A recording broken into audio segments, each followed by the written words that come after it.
And how much can you do? Pretty much can do it all. Feel good. Yeah, I think I'm just not cleared for contact, which we've got a while for that anyway. So, yeah, I'm out there in the team activities, feel good. Just trying to obviously stay that way. Yeah, feeling great. You're a big relationship guy.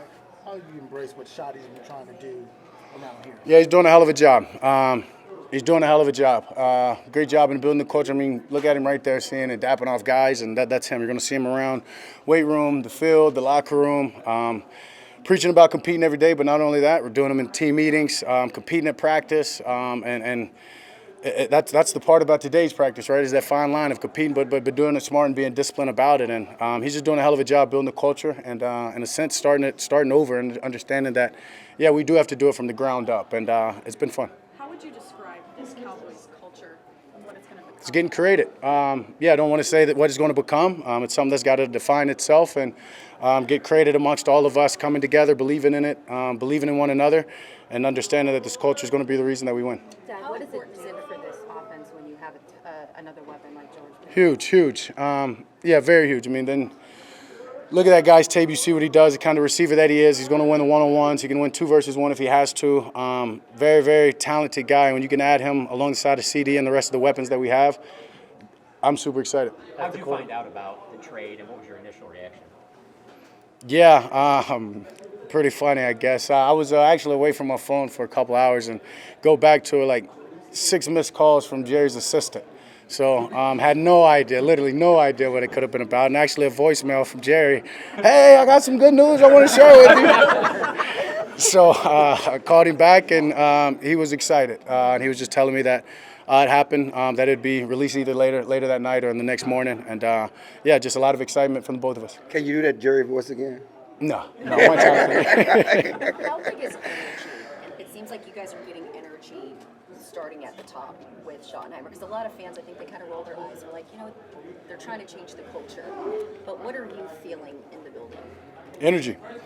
100%, a lot of it. As you said, and starting from Schotty and down to the coaches. I mean, did a hell of a job of calling out the coaches in that instance yesterday and making sure that they're accountable to that, and just to hear their response. And not only their response, the way that they approach practice and the way that they administered some energy and brought it themselves and made sure their players in each position group had it, that collectively you felt it out there in the practice yesterday and obviously today as well. Yeah, I guess the quarterback, how do you kind of balance CeeDee and George both wanting the ball and balancing distribution of passes and things like that as it gets going?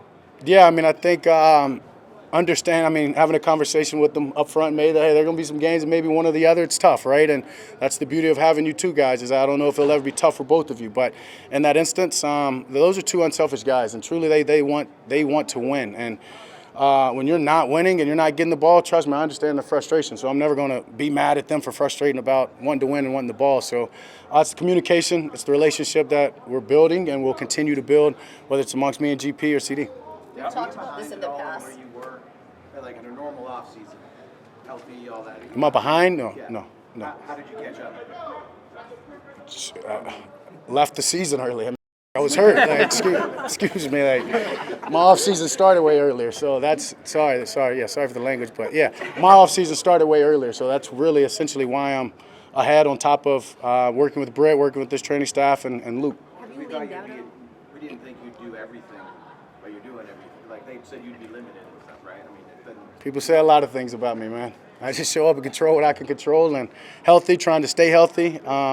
Feels good, and yeah, just trying to push the energy and make sure I continue to get better. Not to be a devil's advocate. Really? You've been around here a long time. You guys have had good culture, good brotherhood. Jason Garrett talked about the right kind of guy and having captains. So this talk of chemistry and culture has been around here. You guys have said you've had good culture and you've had good brotherhood. Why would it be different this year? Why you said that's going to help us win? Why would it be different this year than in past years? Yeah, I mean, I think one, the approach of how we're building it. I think a lot of times, may in the past, I've said it, and I've maybe just been talking, and not just talking or naive in a sense of talking about how great just the offenses was, right? And not necessarily the team, and not necessarily offense connecting with defense, connecting with special teams. So I believe that Shottie's doing it the right way from the top down of take the offense and defense away from it, take the positions away from it, take the coach and player aspect away from it, and let's connect. And you're talking to one of the most optimistic people I think you'll find. I've seen it the way that it's going. I see the way that people are buying into it, and it's hard for me to think anything different. We've talked about this before. Sometimes when coaching the younger generation requires a different approach too. And I feel like Schottie, and I'm just curious your thought, it feels like it's almost like a college coach energy that he's bringing to the NFL. Is there something to that with the way he's coaching some of these younger guys? Yeah, I'm not sure. I'm not sure. I mean, it's been 10, I guess, now since I've been from college. So I do understand that you've got to get the best out of your guys. Old, young, whatever, that's the coach's job, is to get the best out of their guys. And so some guys, you have to relate to them different if you want to see their best, or talk about things away from football, their family, if you want to get the best out of them. And yeah, sure, we've got some young college college coaches in this year, but I think if more than anything, it's about being hungry. And I think it's easy to see that in youth at times, and maybe that's what you're asking and you're feeling, but I would say more than anything, it's about being hungry and wanting to do everything the right way, and particularly the hard the right way. The music at the practice is a little different too. Obviously, was there any kind of a fight to try to see who's going to control the music and who is controlling it? That's a Schottie question. Don't pay attention to it. Don't care. I love the vibe when it's on, but it's just like crowd noise. You hear it when you want to, and you cut it off when you don't. When did you realize you're the longest? Nutrition or leaned out at all?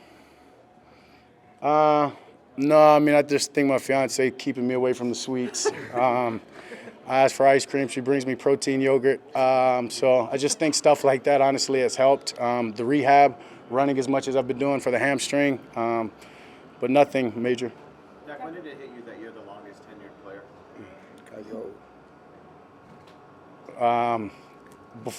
During this offseason, I guess before the D-Law signed with Seattle, I knew if he did that, if Zach retired, that would leave me in that position. And yeah, I mean, it's cool. It's amazing how fast it happens. Yeah, and not taking anything for granted. And you mentioned how fast it goes. Like, did you find yourself this offseason going back thinking about 16 and the playoffs and every year that you've made it and things like that? Have you reflected because of that at all? Yeah, sure. I mean, there's reflection here and there, especially, I mean, yeah, when you're injured. At the time that I was injured, as long as I was injured, different games. Love you too, Sammy, and Big Nate. There was time for that reflection. And yeah, it just makes you that more humble, that much more hungry, and blessed. Blessed to be here, blessed to be doing what I'm doing, walking through these doors every day, playing the game that I love. He called you the old guy in the room. Fair, yeah. I'm the uncle. The guys in there say that. You yeah. uncle? I'll be on. This time last year, CeeDee wasn't around because of a contract holdout. How different is it being able to have him from day one in the OTA? Yeah, that's huge. That's something that hard to even compare the two because they're so different. Just having him here in OTAs, being able to work with him, getting that extra work in, and understanding, that he's going to be here. I think that's huge. And then you bring in a guy like GP. We're getting ready for game one now with the guys here.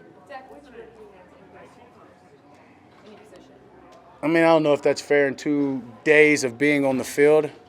I know I can go with the easy one, our first-round pick, Tyler Booker, and obviously it's probably who I've spent the most time with, getting in the huddle with him starting the huddle off with the ones, and whether it's the responsibilities that he has to bring to the huddle or whether it's his communications on the line, he's doing a hell of a job, and you can tell this guy is a football player, guy has a lot of pride, standard in what he does, and excited for him just to continue.